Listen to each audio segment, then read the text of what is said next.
Hello, my name is FPL Pickle and welcome back to another video. So today we have my Game Week 9 Pickles preview video. And for those of you who are new around here, this is where I go over the highlights of the previous game week, discuss some players that I punt on or avoid, and I also go through your dilemmas as well. So if you enjoyed today's video, please give the video a like down below, aiming for around 200 likes this video. And if you could also consider subscribing as well, I'd really appreciate the support. So before we dive into Game Week 8 as a whole, I'd just like to discuss how my team did. So this game week, for those of you who do not know, I ended up wildcarding this game week.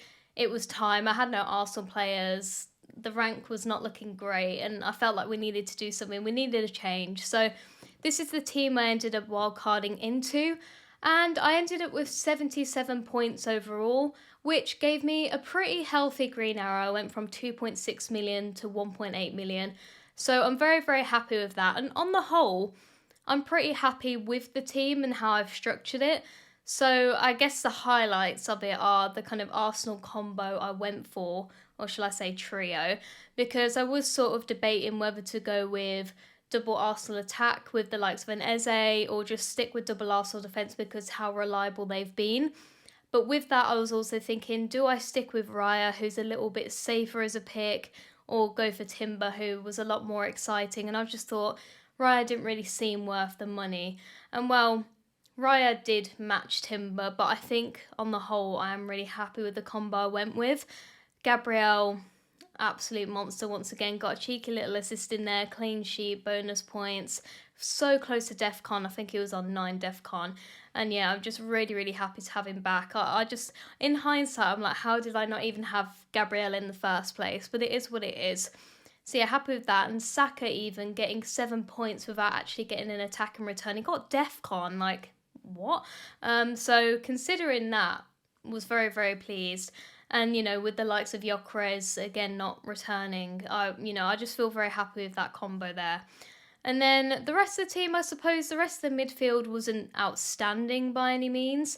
Semenyo did end up getting an assist, which was a little bit lucky. And there was the other assist for the Krupa Jr. goal that people were debating should have been an assist for Semenyo, but it wasn't, and they stuck with the decision, so it's what it is. I ended up getting Xhaka off the bench for Enzo because we obviously knew that Enzo was a little bit of a doubt, but we thought maybe it's more of an international break injury, like he's not that bad. They talked about synovitis in his knee, but he wasn't in the squad at all, so it meant that I got Xhaka coming off at Wolves at home, and to be honest, I didn't really mind that. I was quite excited about that. And he ended up getting 5 points, so I will take it. Saar blanking was disappointing, especially with the goal fest that game was, and we'll talk a little bit more about that in a bit. But I'm happy to keep him for now. And then in terms of the front line, mixed feelings, I suppose. Haaland, of course, captain, returned once again. Just amazing.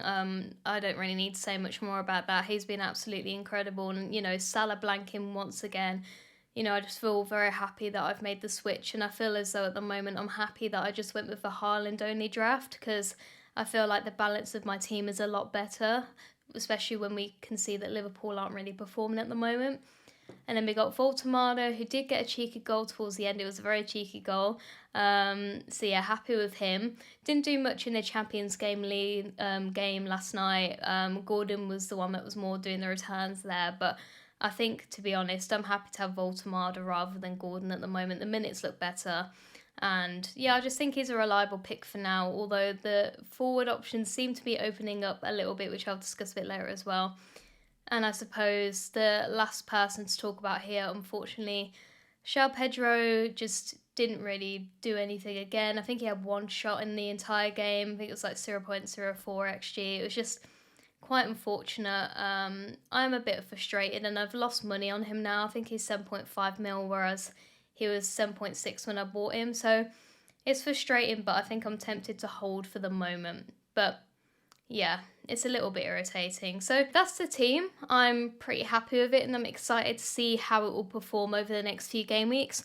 Oh, I did, of course, forget to mention the one major bummer, I suppose, of the game week was the goalkeeper swing. I thought that with the Burnley Leeds game, obviously it looked amazing on paper, but I thought that both sides were conceding. It kind of seemed like it should have been the other way around, if not both teams conceding. So Dubravka getting a 9-pointer did hurt a little bit, but it is what it is. I'm still happy to have Pope, and they concede less than 1 XG overall anyway, so it's fine. But now let's talk about how my Game Week predictions did in Game Week 8. Unfortunately, guys, in Game Week 8, I did not get any of my Pickles predictions right. And you may be looking at the first one thinking, well, Enzo technically didn't get an attack in return because he didn't start. But in my previous video, I said that it would be based on the fact that he would start. So I said that if he wasn't playing, then it would be wrong. So unfortunately, because he didn't play at all, I can't say that that prediction was right, unfortunately. Maybe I was being a little bit harsh on myself there, but I think it's fair enough. Second prediction, Arsenal nearly got a pen. Obviously, it took them a long time to decide with VAR, but they did eventually say that they weren't going to give the pen. It was quite a debatable one because Kevin did get the ball, but there was contact with Saka's knee before that happened. They did kind of clatter knees, so I don't know, it was a bit of an iffy one, but they didn't give the penalty in the end, so I was close, guys, but it was wrong. And then the final one, there was one penalty, I think, in Game Week 8. It was the one that Mateta took, but there were no penalty saves. So unfortunately, guys, none right this game week, but we're still halfway there, and it's only been 8 game weeks.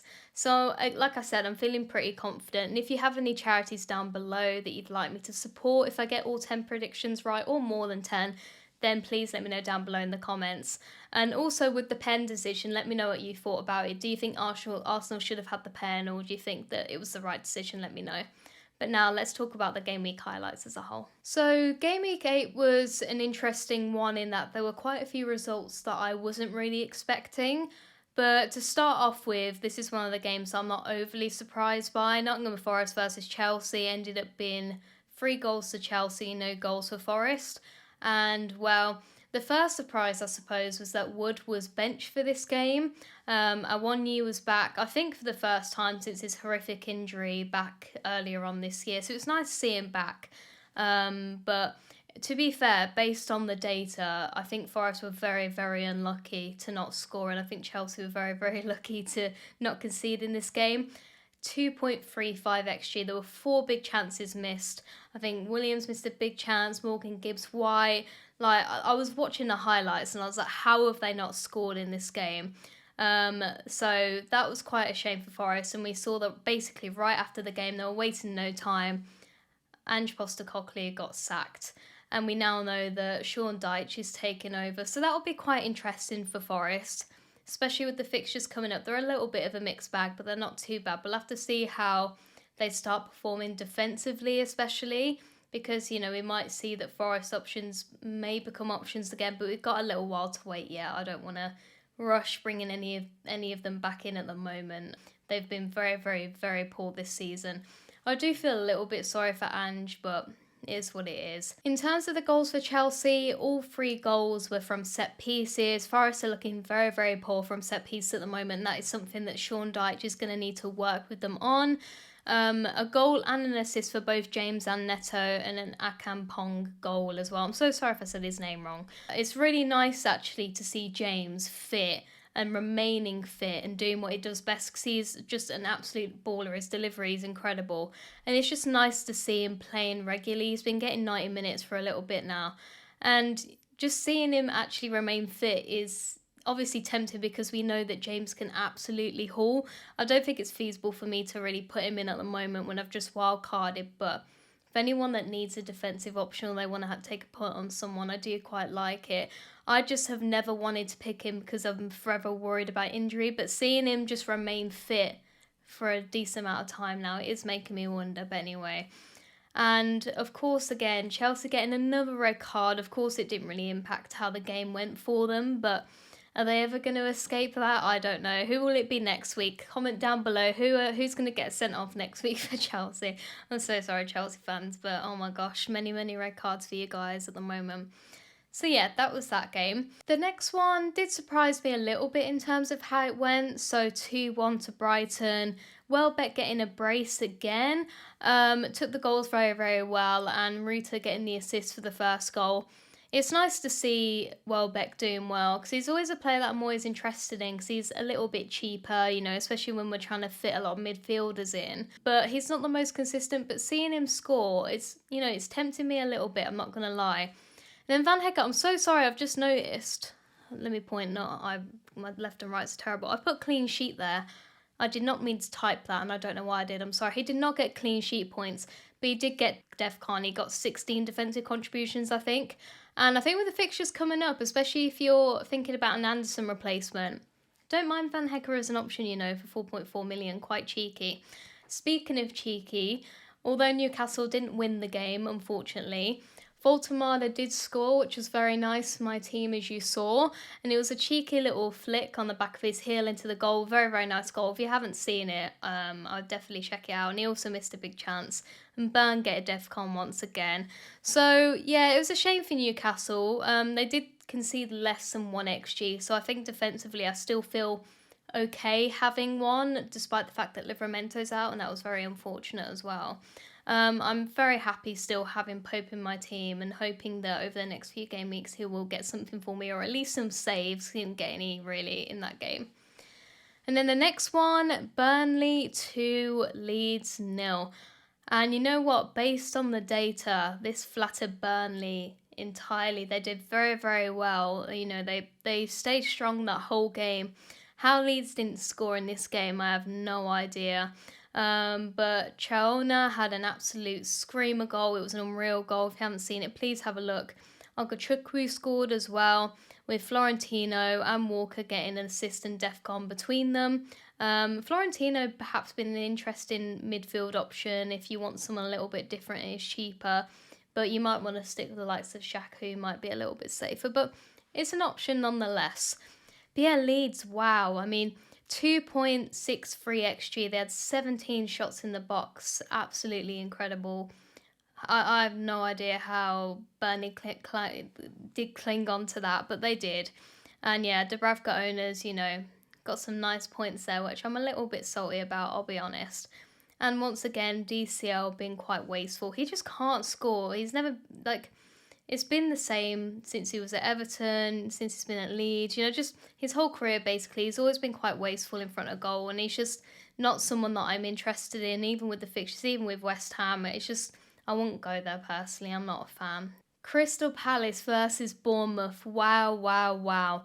I predicted this game to be like a really boring 0-0 game, but in fact it turned out to be an absolute goal fest. I was not expecting that. And Mateta getting a hat-trick. Oh my days. And you know what? It low-key upsets me, I'm not gonna lie. At the moment, I wish there were like 5 forward spots that you could pick from. You know that last season, I was always going for Mateta, Eze, Munoz. I was never a massive Sarr fan. And initially, I've obviously put Sarr in now. I wanted to see at first how Palace would do without Eze. They're still doing very, very well, and they're, you know, using a lot of avenues to get their goals in. Attacking wise, they actually seem better, whereas defensively they seem a little bit worse. So yeah, seeing Mateta have that many chances and score that many goals, obviously he becomes very, very tempting. I had him last season. I put him in early when, you know, no one else had him, and he did so well for me. Obviously, a lot of people are going to be bringing him in now.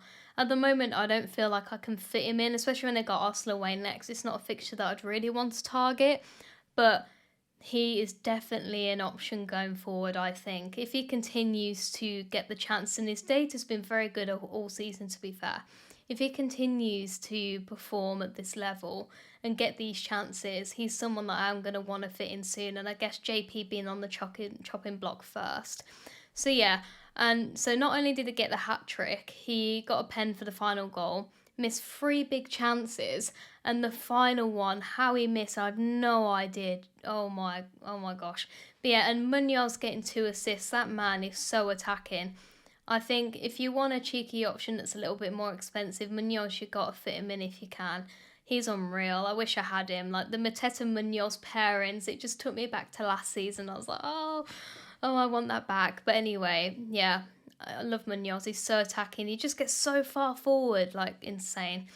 Sarr, unfortunately, despite there being 3 goals, he wasn't overly involved. He did play well in the game, but in terms of getting direct contributions, he wasn't that involved really.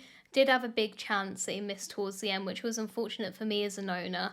But I think just seeing how well Palace are attacking, I'm quite happy to have, Palace attackers. And even for Arsenal away, I think I might start Sarr. So that's that. And then obviously talking about Bournemouth themselves, they obviously got 3 goals themselves. We saw that Krupi Jr. started because Eva Nilsson is out with a calf injury and he managed to get a brace. And obviously a lot of people are immediately thinking for 4.5 million, this guy is going to be a game breaker. At the moment, I'll talk a little bit about it later actually, but I'm not too sure about that right now and I wouldn't rush into it, I think. Christie getting a goal as well. Semenya getting an assist, and there was one, it was quite lucky, and there was the other one that he could have got but he didn't, but it is what it is. I'll take a little return. And Senesi, he got a yellow, but it was very close to being a send-off, and I was feeling relieved because I didn't start him and I had Richards instead, but obviously it wouldn't have been ideal for my future plans, so I'm glad that he didn't come off, but obviously, that was a little bit close. But anyway, absolute goal fest, very, very interesting watch. I only watched the highlights, but I'm jealous that I wasn't there to see that in person. It must have been incredible. Moving on to Man City versus Everton, 2-0. Not overly surprising, probably would have predicted that. Haaland, of course, getting a brace. What a man, what a man. Absolute legend. Foden played quite well in this game as well. I didn't get anything in terms of FPL, but he looked very creative and he played very, very well. Unfortunately though, a player that a lot of people have that hasn't been quite so good recently, or just for actually most of the season when you think about it, is Reinders. Obviously after that game in Game Week 1, we thought we'd got the absolute cheat code, that we'd cracked the game with Reinders, but since then he hasn't really been performing, and getting a 59-minute sub is just not what you want, is it? Even for a cheaper midfielder, there are quite a few midfield options that are quite cheap that are doing quite a bit better than that. So it is a shame, and I think unfortunately Reinders is maybe a sell now. Villa away is not the worst fixture in the world, and I guess as part of me, if I did still have him there, I'd want to kind of hold on a little bit, but I think for now, I think it is probably time to sell, unfortunately. In terms of Everton, Beto continues to just stink it up, unfortunately. He cannot finish. He missed a huge chance. NDI looks so good, dribbling masterclass. I think he's one of those players that I wish I had in my midfield that I don't, and it might be that further down the line I end up putting him back in. I think for Tottenham at home he could be a really good option, and if you have him I would definitely keep him if you can. And Tarkovsky once again getting DEFCON, and we heard the news about Branthwaite with his hamstring injury, so it might be that Keane is an interesting option for 4.5 now.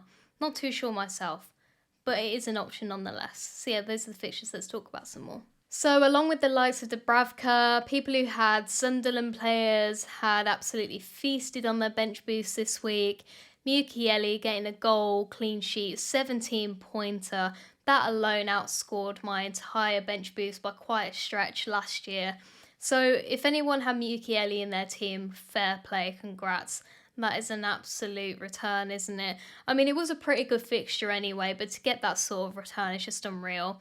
Isidore had a goal as well, but it was disallowed, and Rose continues to be good, made quite a few saves, played really, really well. Wolves they had a few chances, but they're just struggling. Obviously there was an own goal for them, and JCL, we know that he is struggling with an injury at the moment, and Pereira even said himself, like he's in quite a lot of pain, and I know that they don't really have a lot of options.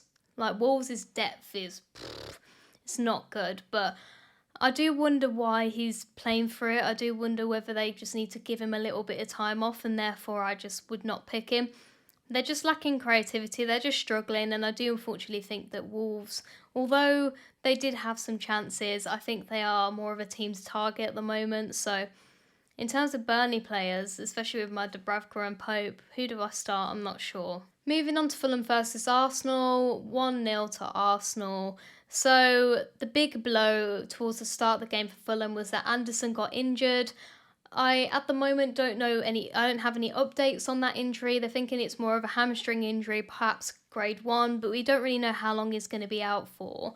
So obviously with people with bench boosts in mind, that's going to have had an impact on what they might do. But yeah, that was quite a big blow for Fulham, unfortunately. Despite that, they did give it a go. I think the fact that Arsenal only got the 1 goal meant, in my opinion, I think that means they did quite well anyway. Leno did play really well. He had 4 saves. They created 0.44 XG, so that just gives you an insight into how insanely good Arsenal defence is and how I'm never going to go without them ever again. Never, never, never. But anyway, they got the 1 goal, and it was Trossard that got that goal, with Gabriel getting an assist as well. Cheeky little assist from the set piece there. Very, very nice to see. And as a new Gabriel owner for this season, I'm very, very happy to have received that. And even Gabriel last night getting an attack in return, he's just unbelievably good. Set piece monster. So yeah, happy to have him. Wouldn't have it any other way.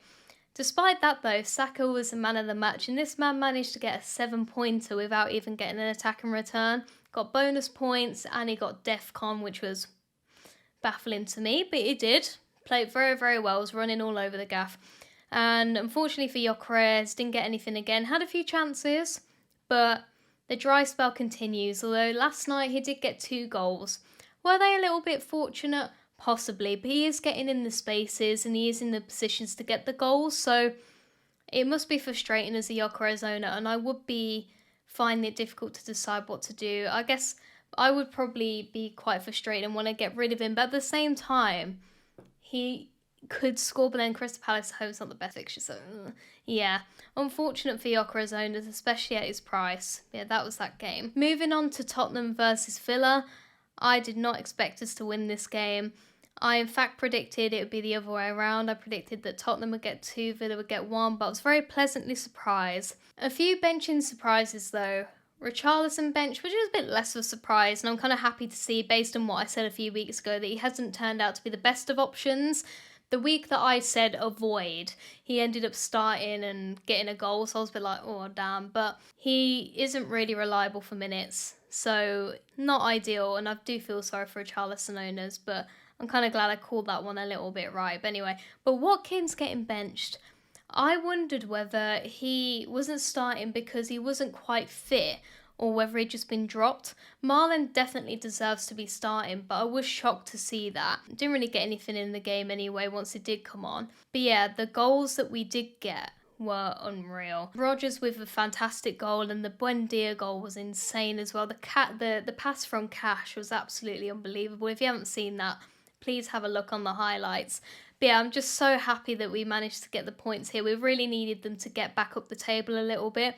So as a Villa fan, very, very happy with that. Liverpool versus Man United. This was another one where I predicted a 2-1, but I, as you can imagine, predicted it to be the other way round.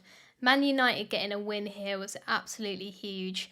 Once again, Maguire getting the saving goal for Man United. That just seems to be Maguire's major role at the moment, just getting the saviour goals for them. But anyway, to be fair, Liverpool created quite a few chances and they accumulated 2.76 XG overall. But they just look really off it. They just look so disorganised.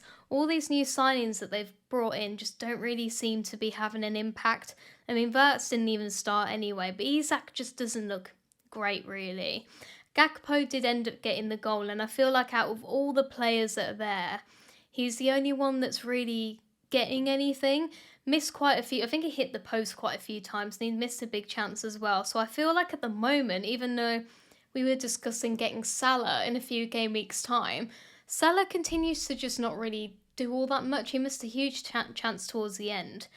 And for the money that he is, I feel like a lot of people are now second-guessing that thought and thinking, do we want any Liverpool players at all? Or if we do want a Liverpool player, do we want it to be Salah? I guess a lot of people are now thinking, might it be Gakpo that's the better option here, especially because he's like, what, 7 mil cheaper? I guess we'll have to see, but even for now, I don't think I'd really want to touch Liverpool players, especially the defence. They just don't look overly good. Van Dijk owners feel a little bit sorry for them, but he's not someone I would want at the moment. If you have Van Dijk rather than an Arsenal defender, I'd bin him off, honestly. Like, not feeling it whatsoever. A player that I am quite interested by now that I wasn't thinking about too much before, admittedly, is in Burmo. This man is getting so many chances, and I just think with the fixtures that that are coming up, they're not too bad. I mean, I wouldn't go out of my way to like move Bruno to Mbeumo because I think that's a bit sideways, especially when Bruno is getting some attacking returns, but he looks very interesting as an option. I am thinking about it.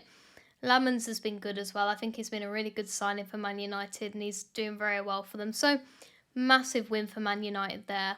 Insane. Liverpool obviously needed those points, but Man United wanted them more in that game, and it's interesting to see. And we saw that Slot was he was being a bit moany at the end of the game. I don't know what you guys thought about that, but it just felt like he was making excuses. But anyway, let's move on to the final one. So finally, we've got West Ham versus Brentford. And the first thing, I know that Nuno's come in, but that back line was very rotated. I mean, Juve got benched. I was like, what? And a bit disappointing because I thought that Juve would be a very nice punt for Game Week 9, but I feel like I can't even vouch for that now after what happened. I guess we'll have to see. But things could change because that performance was absolutely dreadful. They put Paquetá in the false nine. It just did not work. Looked pretty awful, didn't it? They just did not play well at all. Brentford were basically all over them. Thiago got a goal. He had one disallowed as well, missed two big chances. So I feel like I was a little bit wrong about Thiago. I was not keen, and the fixtures still need to improve a little bit. But for a cheaper option, and especially if we end up binning off the likes of JP, he could also be an option that we can think about that may, if we do want to go for the likes of Salah, for example, it may be an enabler for that. But yeah, admittedly, I do feel like I was wrong about him. He does continue to play quite well. And another player that was very impressive, although it does feel a little bit inconsistent FPL-wise, is Coyote. I was very interested in him in like pre-season times. I don't know whether any of you remember me mentioning him at any point. But he was so attacking in this game. Didn't get any DEFCON or anything. I think Collins got DEFCON, but he was so attacking. Looked so good. But I think in terms of FPL, I'd probably avoid because, like I said, he feels quite inconsistent. But he's a very good player to watch. But anyway, guys, that's the highlights for Game Week 8. Apologies for me waffling on, but I hope you found it useful anyway. But now let's talk about some of your dilemmas for Game Week 9. So guys, this is my Pickles Pointers section where I go over some of the commonly asked questions for Game Week 9 and the kind of dilemmas that you guys are thinking about. So quite a big talking point has been Bruno Fernandes because a lot of people still have Bruno Fernandes. And in terms of performances, it's been a little bit of a mixed bag. I feel like if Bruno had scored those penalties, I feel like people would be thinking differently about it. I personally did sell him on my wild card, but I think if I wasn't wild carded, I probably would have kept him. And I guess the question is now, for Brighton at home, do we sell or do we hold? Now, my answer to that depends on who you want to sell him for. If you want to get Saka and you have the means to get Saka in quite a straightforward way, i.e. you're not, selling players left, right and centre and using all your transfers for it, then sure, I would be tempted to sell Bruno Fernandes for Saka. However, for anyone else, I wouldn't be that convinced and I'd be tempted to hold him for a little bit longer. He had a decent chance against Liverpool. He should have scored, really. Got an assist and, nearly got DEFCON as well. He did come off in the 85th minute. But I think for now, I would be fairly happy holding Bruno. And, I've seen people talk about getting Mbeumo, and Mbeumo is a very, very interesting option. But like I said, I think that's quite a sideways move. And, of course, Bruno has the penalties. So I would be very happy holding Bruno for now, unless it's for Saka. Second question is regarding Anderson, because like I mentioned earlier, unfortunately he suffered an injury and had to come off against Arsenal, and at the moment we don't know the severity of the injury. So in terms of selling him, if you can afford to just hold him for a little bit, I'd probably do that. But if you're really desperate to bench boost or you're bench boosting very, very soon, then there are a few options that I would probably consider. One of them being Richards, if you don't have Richards already, because I still think Palace are a decent defence. Of course, if you're bench boosting in Game Week 9, that is not an ideal fixture to be playing him in. But if you're thinking more over the lines of like a Game Week 11 bench boost, then I don't mind it at all. And you still could bench boost Richards. In fact, I am debating that myself in Game Week 9. I'm debating between 2 game weeks. It's not the end of the world, but I suppose for a transfer, it's not the most ideal one that you want to go for. Another one that the other two I've kind of talked about already previously in the video, but one being Keane is now a decent option for 4.5 million. And by the way, these options that I'm talking about are kind of based on the fact that you don't have much money to work with. If you, of course, have like $1 million in the bank, then of course upgrade. But I'm talking about players that are around the same kind of price point. So because of Braithwaite's injury, he's had a setback, he's had to have surgery. So Keane is now basically locked in that team, and for 4.5 million, he is quite an interesting option because he'll get the DEFCON, but he also has a little bit of goal threat as well. I'm not crazy convinced by Everton defence, really, but for an option on the bench boost, I don't hate it. And then another option that I kind of mentioned as well is Van Hecker. I think that he could be a really nice option. I mean, in Game Week 10, they've got Leeds at home, which would be quite a nice fixture to bench boost him in if you're considering a bench boost 10. And yeah, he's been getting DEFCON pretty consistently, I think. And I just think for I think it's 4.4 million, he's a really nice option. Of course, I was considering Juve as well for 4.4, but that benching has put me off. If you feel like Juve will start against Leeds, then you can risk punting on it. But for a bench boost, I don't know whether that's quite worth the risk. So I've had a few people asking me whether they should buy Enzo or Sarr this game week. And I think in terms of fixtures, I think Enzo is the more obvious pick here. But it really just depends on who you're wanting to sell for them. So, for example, if you're wanting to sell NDI for either of these, I probably wouldn't do it. Solely because I know that Enzo's been in training, but we still don't know for sure at the moment if he's going to be fit enough to start for that game. And I just don't know whether it's worth the risk, especially when we're seeing how well NDI is playing. And Tottenham at home is a pretty good fixture. We saw that Villa could score against them, so I'm sure that, Everton could as well. So, yeah, and personally with Sarr, I just don't think it's a good idea this week. Arsenal away, it's really not an optimal fixture at all. I don't think it's worth using a transfer on. So that's the debate for me. I think Enzo, if you really want to make a transfer and it's for someone that you really don't want, maybe if you're doing like Reinders to Enzo, then fine. But if it's for like NDI, I wouldn't make the move at all. Now, the fourth question, there are unfortunately some Foden owners still out there. That pick did not end up being overly great. So sorry if you did go there, but I think now it is probably time to look at some replacements. So I think one of the key ones for me is probably in Burmo.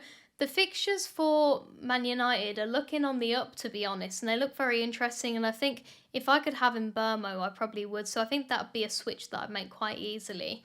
Some other options that I would consider, we've got to remember that Grealish exists, by the way, guys. He's a very interesting option. Of course, he couldn't play against Man City, but I think that if you want a more mid-priced midfielder, Grealish is an option that you could go for. You can maybe also consider Gakpo, since the fixtures for Liverpool are approaching the up, but they're not great just yet. And obviously we've seen that Liverpool are a bit all over the place at the moment. So Gakpo is getting the returns, but I'm not sure whether I'll go there just yet. But it is an option. It is an option. And of course, Enzo, if we know that he's available for this game, sure, I don't mind that as a replacement too.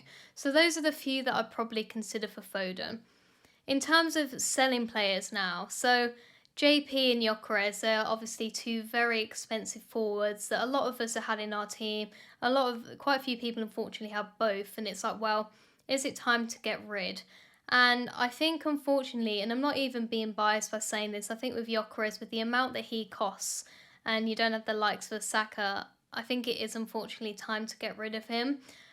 It does depend though on how many free transfers you have. If you've got like 4 free transfers and it's not too difficult for you to get to a Saka from a Gyökeres, then I would be tempted to do it. But if you've only got like 1 or 2 transfers lined up, I'd maybe consider holding for now, because I just feel like it's more important to stack up the free transfers. But I think out of the 2, Gyökeres would be the one, weirdly, that I would probably get rid of first, just because there are better options available. Now, the likes of the double Arsenal defence, if you don't have them already, I feel like you've got to prioritise that. And I think Saka being a good option as well. We still don't know whether they're sharing penalties, but I think Saka will take the majority of them personally. And I feel like with that pen that they didn't have, Saka looked fuming that they weren't getting that pen, and he was clinging onto that ball. So I think he would have been the one taking it. Like I said, I know that Gyökeres is getting into the positions, but I just think for the money, he's just not performing, unfortunately. With JP, it's a little bit different, I think. Although you could argue maybe it's not. He's arguably even worse in that he's just not even getting chances to score.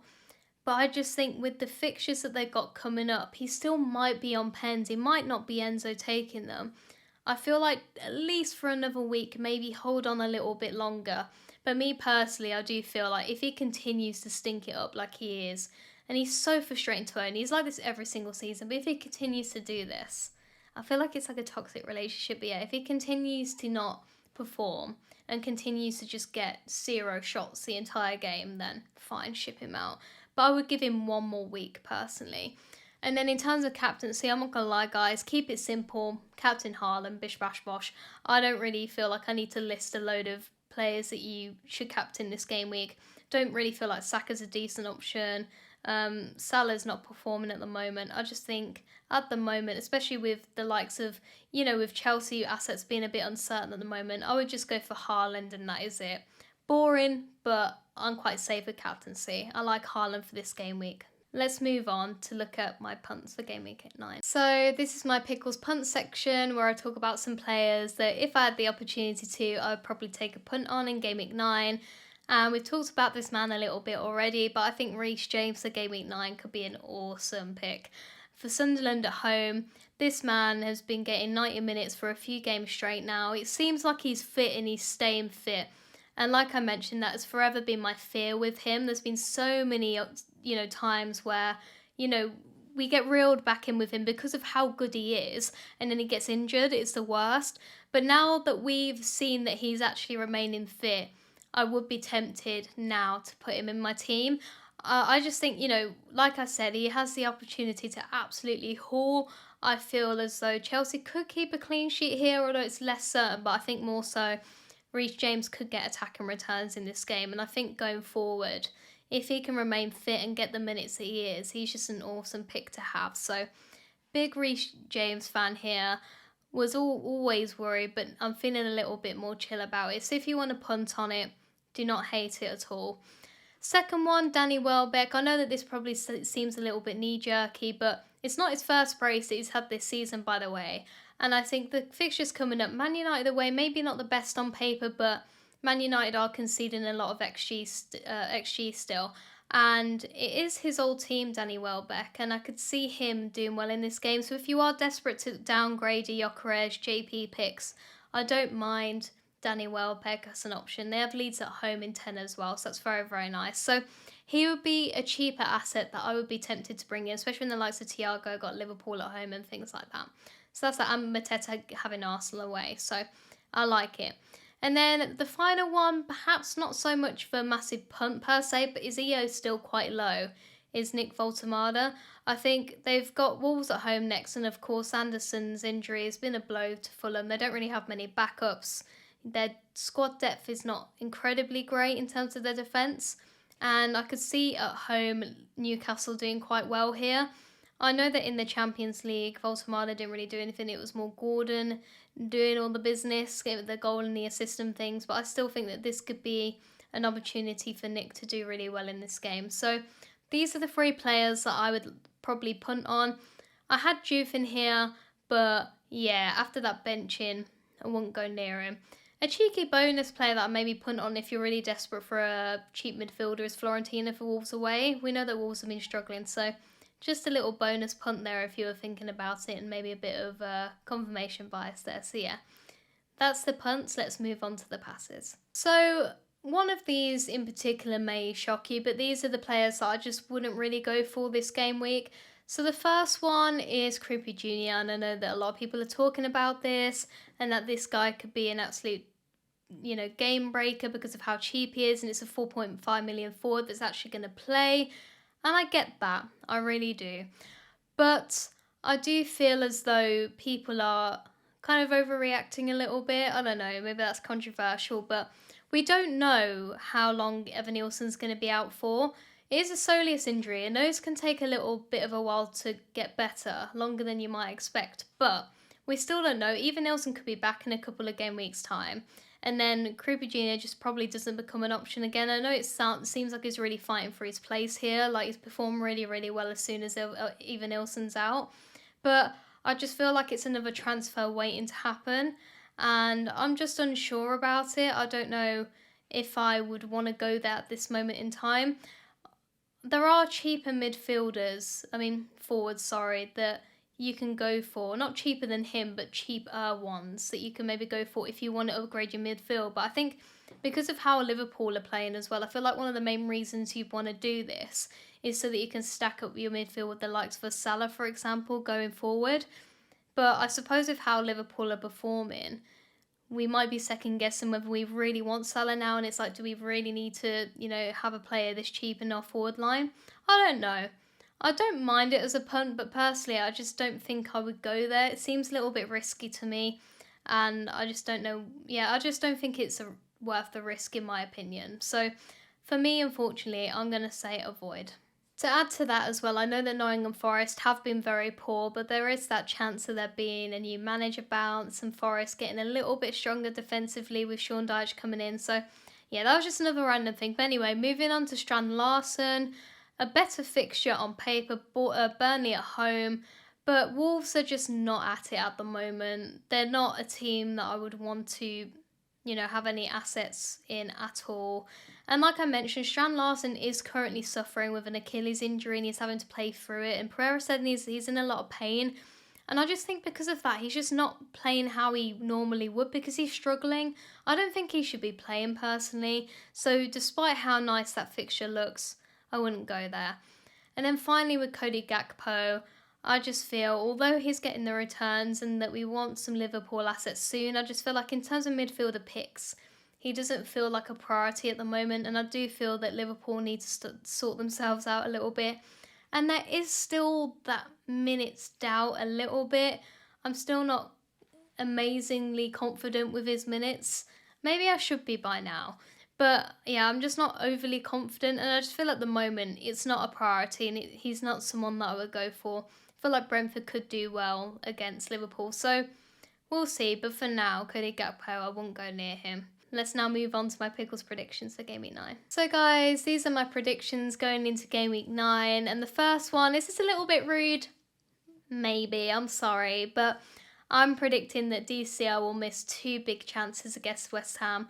We know that this guy can miss a lot of big chances, so I'm predicting that he will miss a few against West Ham. I'm sure that Leeds will get plenty of chances based on what we saw last game week. But yeah, I do feel like he will miss some. He might score though, but I do feel like in the process he might miss a couple of big chances too. So that's one. Second one, I don't know how I feel about this, and you'll see my team selection coming soon, that I have Sarr, but I also have double Arsenal defence, so do I want this to happen or not? I don't know, probably, I guess. But I am predicting that Sarr will score a goal against Arsenal. He did do this last season. Whether he does it this season, I don't know. But it's a cheeky prediction nonetheless. And then finally, I'm predicting that in the Wolves versus Burnley game that there will be a red card. So we'll stay tuned for that. We'll see how my predictions do in Game Week 9. To be honest with you, I'm not feeling crazy confident about these for some reason. I was really struggling to come up with predictions for this game week, but we'll see. You never know. You never know. So there you have it, guys. That is my Pickles preview video for Game Week 9. Thank you so much for watching. If you're still here, you're an absolute legend. Let me know down below in the comments if you have any predictions for Game Week 9. I'd love to hear them. And I'm excited to see you all very, very soon for my team selection video. Bye-bye.